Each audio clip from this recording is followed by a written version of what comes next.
neza na neza ku munsi wa gatatu itariki 25 ukwezi kwa gatandatu mu gihugu ca Kenya hari imyigaragambyo iteye ubwoba iri ku rwego rwo hejuru, aho wabona abantu baza ari benshi mw'ibarabara, ukabona polisi ibatera crimogene nabo batora babasubiza vya vyuka bikoroza amosozi, aho vyari biteye ubwoba kandi cane. Nze tugiye kubana mwa kino kiganiro, nitwa Tuyisenge Charite nk'ibisanzwe, ndabahaye ikaze. Ati vyagenze gute? Hari mu mwaka uheze ukwezi kwa gatandatu niho bari batanguye kwigaragambya biyamiriza ubutegetsi bwa William Ruto, aho mw'ibarabara bagenda basemerera ati Ruto must go, Ruto must go, bavuga ko uyu mu perezida batamukeneye.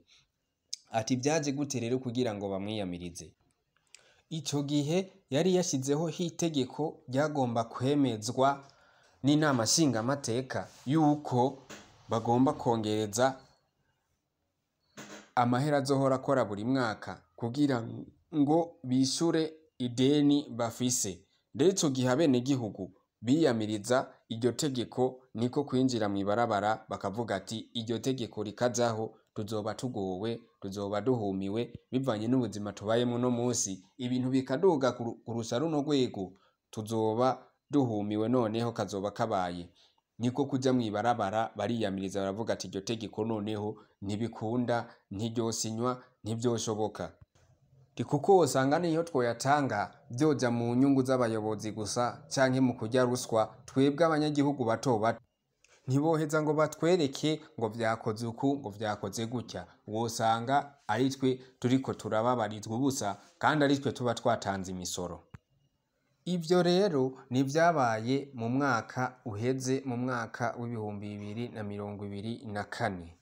Uyu musi nanone itariki 25 ukwezi kwa gatandatu hasubiye kongera kuba iyindi myigaragambyo, kandi amashure yugaye, ubudandaji bwose nta kintu na kimwe kiriko kirakogwa, business zose zahagaze bitewe n'imyigaragambyo iri mu gihugu ca Kenya, neza na neza mu gisagara ca Nairobi.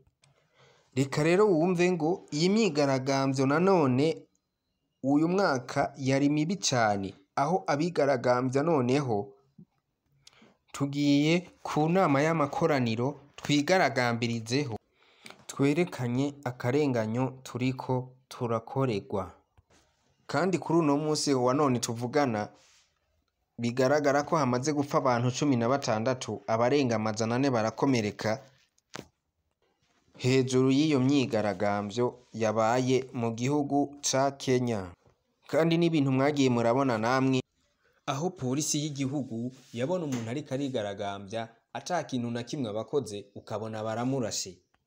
Ati vyaje gute rero? Ryari itegeko ngo riturutse bukuru, aho bari bamaze kuvuga ati amateleviziyo yose n'amaradiyo n'amativi yose muyazimye, amakamera muyakureho.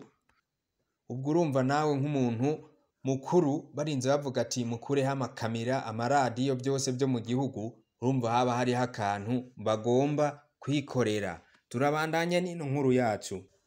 Ubwo rero aho babona bakuyeho amakamera, ibimenyesha makuru byose bivuyeho, niho abapolisi batanguye gukubita abantu bavunira mu mavi bavuga ati nubundi nta makamera hari, nta kiriko kiraturaba. Ati rero vyagenze gute kugira birinde bishika kuri urwo rwego? Hari mu mwaka wahera, aho abo bita ngo genzi bariko bariyerekana, ino generation y'abantu bakiri bato bato biyerekana bavuga ati nubundi twebwe nta kazoza tubona, nta hejo hacu tubona, kubera ko ibiriko birakogwa ntitubisobanukiwe. Ico gihe perezida w'igihugu ca Kenya William Ruto yagiye ku maradiyo no ku mateleviziyo avuga ati aba bantu bariko barigaragambya ntabwo ari abashaka amahoro, ahubwo n'abagizi ba nabi, ni inkozi z'ikibi. Kandi mwibuke ko mu mwaka washira hapfuye abantu barenga 50, abarenga 100 barakomereka kandi bikomeye cyane, byaboneka ko bababaye cyane. Aho mwibuke ko hari n'abantu babuzwe irengero kubera ko bavuga ko aribo bagumura abandi. Rero buke buke bakagenda barafatwa babura iyo barengeye kubera ivyo vy'imigumuko nyene bagirizwa ngo nibo bagumura abandi, ubu ugasanga haciye iminsi umuntu mwahora mumubona mwamubuze. Ariko ngo wumve nuko vyagenze uko, vyaje kurangira rya tegeko yari yashizeho n'ubundi birangira atarisinye, nubwo yari yaje kubafungana umutwe hakiri ubwa mbere, birangira atarisinye kuko n'ubundi yabona ati iri tegeko nkarisinya ahubwo biza kuvyura akajagari gasumba kahari. Abanyagihugu babonye atarisinye iryo tegeko baciye bamera nk'abahagaritse imyiyerekano, bamera nk'abatuze basubira mu mirimo yabo ya misi yose nk'uko vyari bisanzwe bimeze.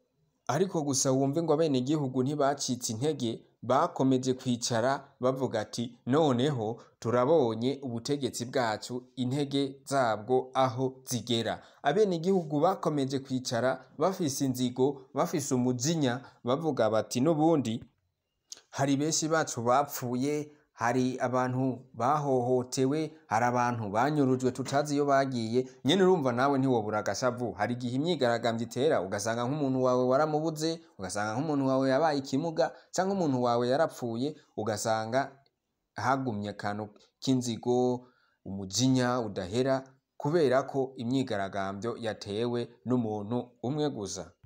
Abaja mu myiyerekano iyo ubahaye ijambo bavuga bati twebwe ahubwo ntidushaka ko hari n'itegeko rihinduka, ntidushaka ko hari n'ibintu bihinduka, ati ahubwo icyo dushaka ko nuko ubutegetsi buhinduka, ubutegetsi buhari buhinduka, guverinema yose ihari iveho, haze guverinema nshasha. Kandi nyene urumva ubwo hatakize igihinduka ngo haze guverinema nshasha hakazogumaho uyu muperezida, imyigaragambyo n'ubu nta cizere dufise ko izohava itazogumaho. N'ubu ico mbona izokwama ibandanya nubwo tutazi uko bizokurikira. Mwari kumwe mwa kino kiganiro, nitwa Tuyisenge Charite nk'ibisanzwe, hama mwakoze mwe mwanteze amatwi, ariko ntimwibagirire no gufyonda subscribe, naho ubutaha. Murakoze cyane mwebwe mwaduteze amatwi.